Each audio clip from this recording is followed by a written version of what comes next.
theory, that is a sum of life. You know, students, Sum of Life is an inspirational poem. The poet, Henry Wadsworth Longfellow, inspires the readers through this poem. This poem gives us inspiration that we should not spoil our life. We have to live a life which is productive. This poem, written in a genre of old traditional Greek poems, that is, you may say, which gives us some direction how to lead a successful life. Here, psalm means it's a prayer. This is song. This is the song of the life. The poet starts this poem in a pessimistic view. In the first stanza, tell me not in a negative way. That means tell me not in a mournful number. That means don't tell me. Tell me not in the poetic form, it means don't tell me. In a negative manner, that life is an empty dream. The poet straightly rejects the view of some people, those who think that life is an empty dream. It is a useless thing. But he strongly advocates that life is not an empty dream. It is real. It is earnest. So, in his opposing to the pessimistic view, poet Longfellow advocates life is not an empty dream, and the soul is not in deep slumber, and things what appears exactly they are not the same things. He opposes this view. Rather, he tells that life is real, life is earnest.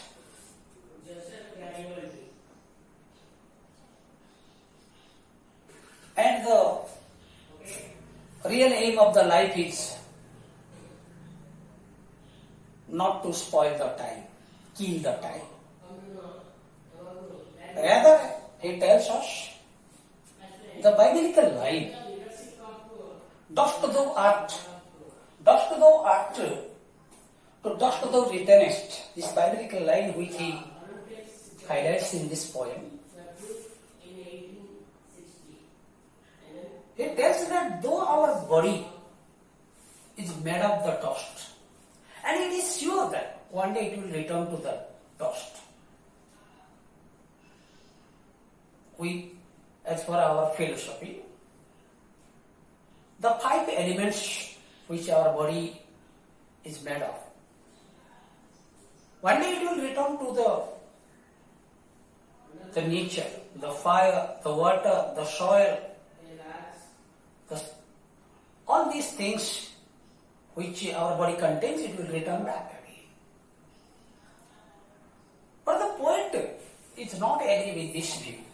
He tells that only this is applicable to the body only. This body, surely it will perish. But the soul, which is the main elements of this body, never dies. It never ends. It passes from one body to another body. So this biological line is not applicable to the soul, it is only applicable to the body only. That is why he advocates the view. So not enjoyment, not the sorrow is the ultimate aim of life. Simply we will not enjoy in our life. That is not the aim of life. Or the suffering is not the ultimate aim of life. The main aim of the life is to go for our action. We have to continue to do our action. We have to act. We have to do our duty. And we have to do our duty in such a manner that each tomorrow will be better than today. All the tomorrows which will come in our life will be better than today. Again, he inspires us that we should not live a life just like the animals, or you can say better,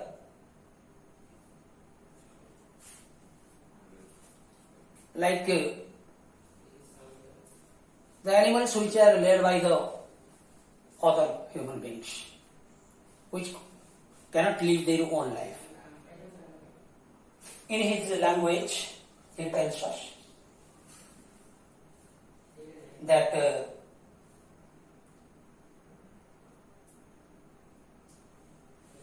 like the dumb and driven cattle, we should not live a cattle-like life, which has the animal which does not have its own freedom, does not have its own life.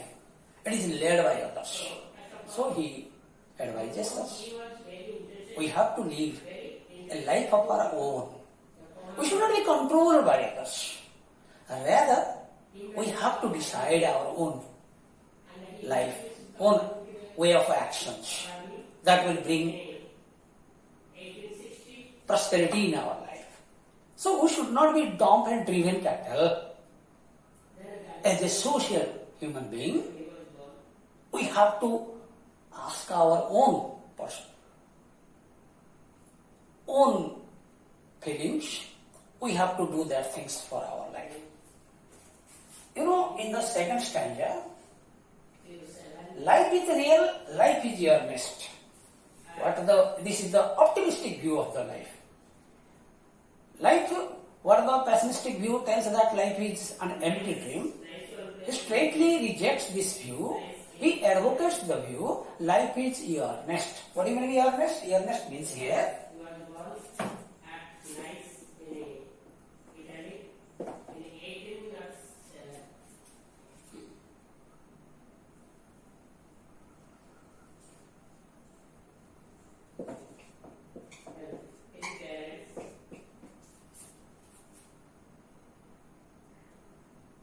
it is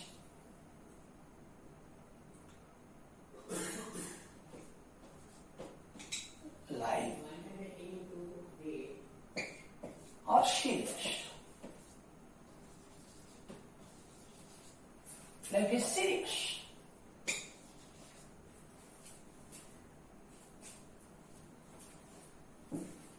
We should not indulge our time in activities which doesn't any fruitful.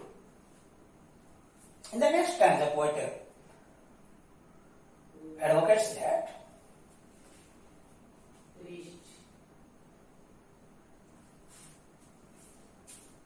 art is long and time is fleeting.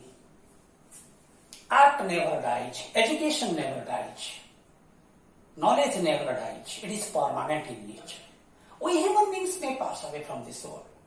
Our knowledge, our activities, that will never die. That will be permanent. But time does not wait for anyone. we have to be careful of our time. Within that limited time which God has given us, provided us, we have to fulfill our own desire, do our own action for the purpose, which purpose the God has sent us to this world. He advises us that and our hearts, though stout and brave, though our heart is which is stout and brave and courageous one, and beats like a muffled drum. It beats just like a muffled drum. What do you mean by muffled drum? A muffled drum means a drum which is covered with a piece of cloth. A drum which is covered with a piece of cloth to produce solemn sound, sad sound. These drums are used when the dead bodies are carried to the graveyard. After the death of the person, when the dead bodies are carried to the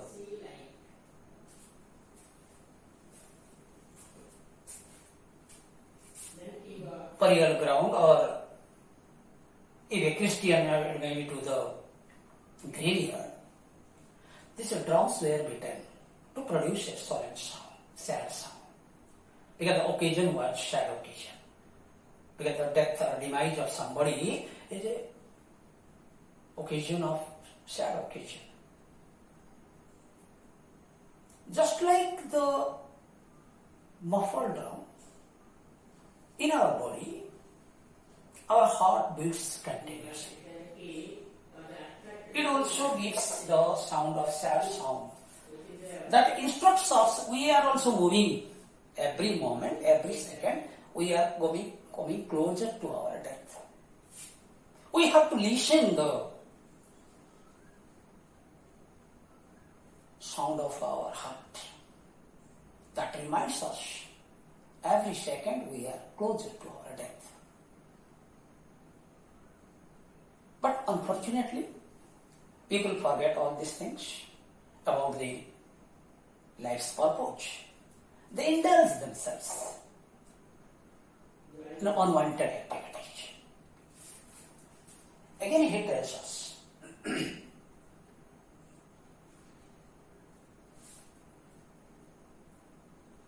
in the world's broad field of battle, here, this earth, this world, is described as a broad field of battlefield.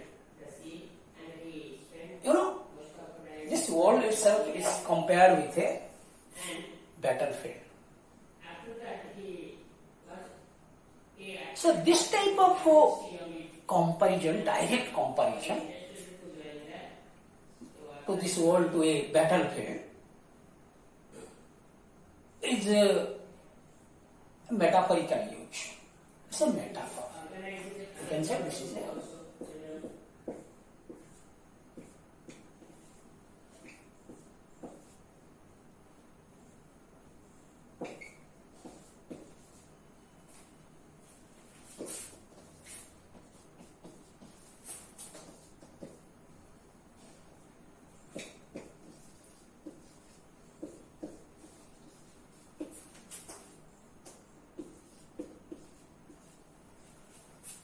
direct comparison.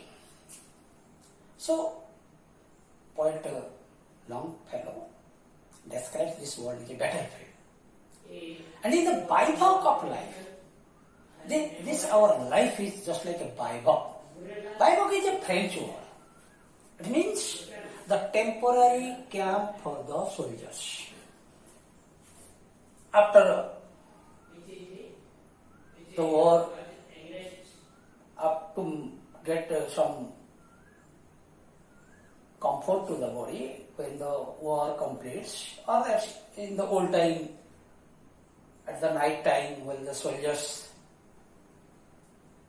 take rest, they go and sit inside a temporary camp. That is known as bivouac. So here poet compare our life with a temporary camp where the soldiers stay. Rest. We are the soldiers, or better to say our soul itself a soldier. And this body is just like a camp of the soldier. That means the temporary camp where the soul rests. When the war progresses and when the soldier goes forward, he leaves the camp behind, and that in the course of time spoils. The same way, the poet tells us that this body itself is just like a temporary camp for the soul. It doesn't remain permanently here. While in the course of the life's struggle, when a human being goes further, this body perishes, comes to an end. So he describes body is just like a Bible. And he advises us also, don't believe the future. Two things he tells us. Never believe the future, because future is uncertain. We don't know whether the future will come or not. Again he tells us, don't bother about the past. Bury the past in the back. Never bother about this. Never think about the past. Only think about the present. Because we have only control over the present only. We don't have any control over the past or future. Past is already gone. Future is uncertain. And we have only control over the present only. So that is why he advises us to give significance, importance to only present. And we have to do our all actions. We have to continue our activities only in the present only. So we have to give importance to the present. We have to use the present in our life. Next thing, he tells us we have to act continuously and we have to keep our faith in the God. He will fulfill our desires if we do our actions permanently. One more thing he tells us that 360 states were in Germany, but among them there was no unity. So Bismarck, whose rule was blood and iron, we know tried to make the unity. all the noble man, great man, throughout their lifetime, they have left some important works behind. They have left, when they went from this world, they have left some their work and achievements. That he compares with the footprints of the time. Their footprints means the work and achievements of the great people. Those who performed during their lifetime. That is the print, that remains as a print on the sand of time. Here, metaphorically, this time is compared with sand. Sand stands for the, metaphorically, the time. And their work and achievements are just like the prints on it. So we have to work according to the advices, guidances, all the valuable words which our forefathers already told us. We have to remember those things while doing our performance. They have advised us also. We can also make our life noble. You know, the great persons, maybe our father of the nation Mahatma Gandhi, maybe Nelson Mandela, maybe Martin Luther King, maybe Mother Teresa. Right? They have left this world already. But they work for the well-being of the humans, upliftment of the human beings. These works remain in this world. They remain in this world just like the prints on the soil. Yes. And that gives us inspiration. And these people, when they were born, they were not great. They were born in this world just like ordinary human beings. But in the course of time, by their own action, they become great person. Only by their works and achievements. So they tell us, now we are just common human beings in this world. But our action, our karma can make us noble.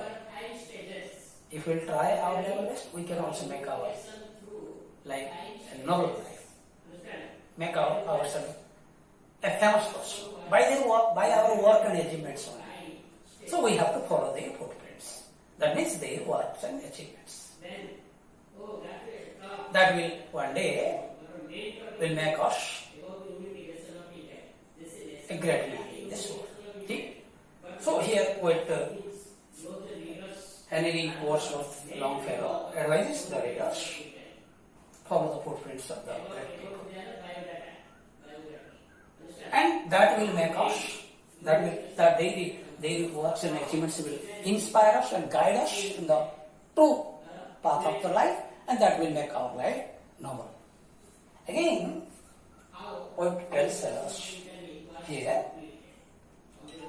that just like a hero in the life struggle, you fight. Do your action. While you are doing your action, that may be inspiration to your fellow human beings. The people those who live around us. When they will see that we are doing our own action, that will give them some inspiration. And they may take their heart again. They may restart their work again to become a successful human being. So, poet advises us, let us do our own action properly. That will be inspirational to our fellow human beings.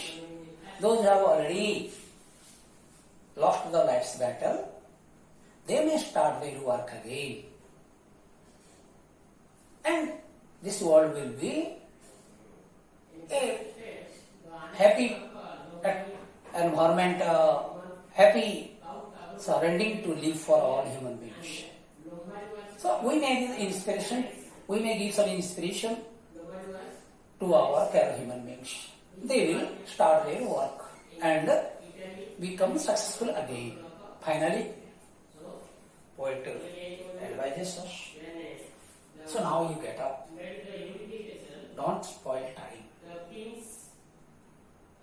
Be ready to face any challenge of life. That will take you towards a success. So don't afraid of the challenges of life. Be ready to face any sorts of challenge that may take you towards success. So without any loss of time, get up. Start your work. Do your own action. Don't bother whether you will successful or you will be fail. Don't bother. Because God is there in the heaven. He watches us. He will give us our reward. So don't bother about the reward or failure or success. You just concentrate in your work. That will bring you success. Finally, the poet tells like this. So, this is the all about this poem, Song of Life. Now I am giving some certain questions and go through these questions and write down the answers.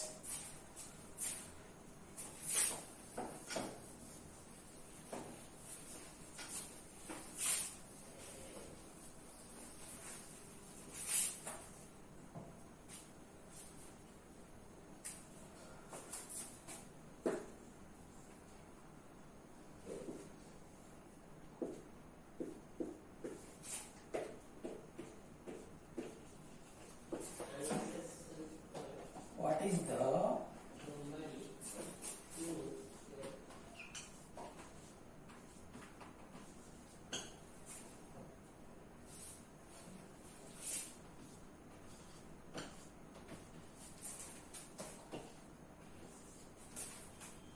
significance of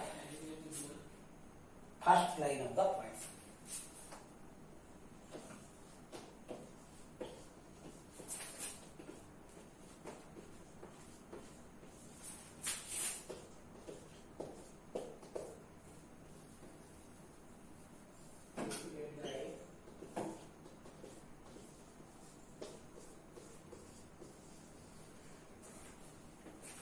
Second question is,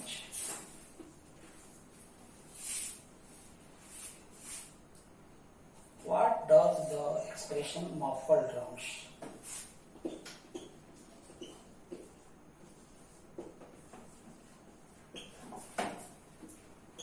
What does the poem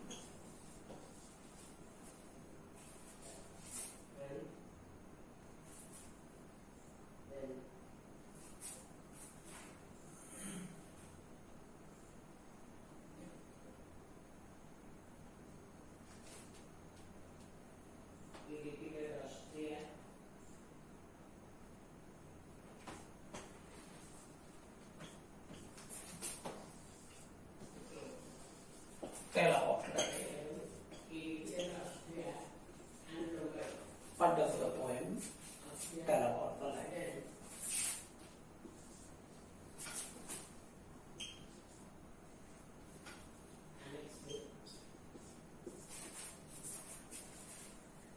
Third question, life does not admit two things. What are they?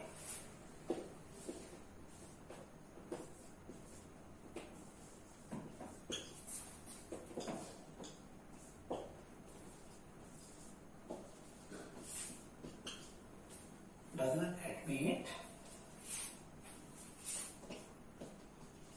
two things.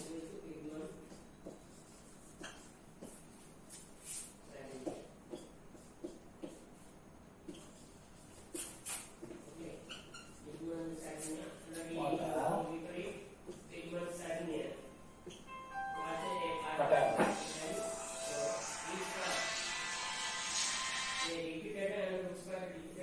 next one?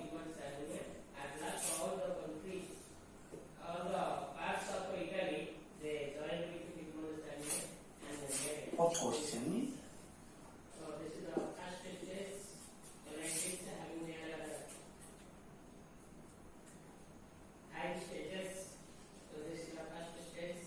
quote the line that is by Vikash.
last question is, equal, and they unity have the unity. One by one they repeated and what is the significance of the image muffled drums? and get the unity.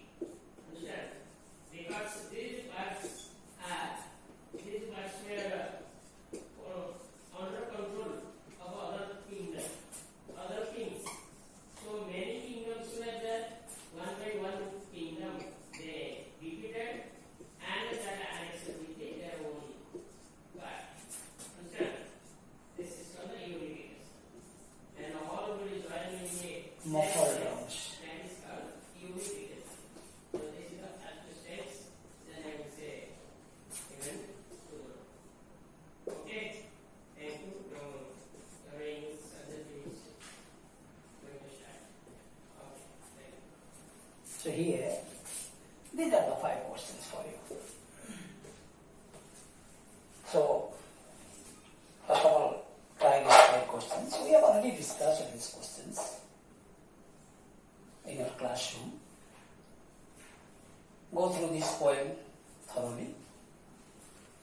And in the next class, we may go for something else. Thank you very much.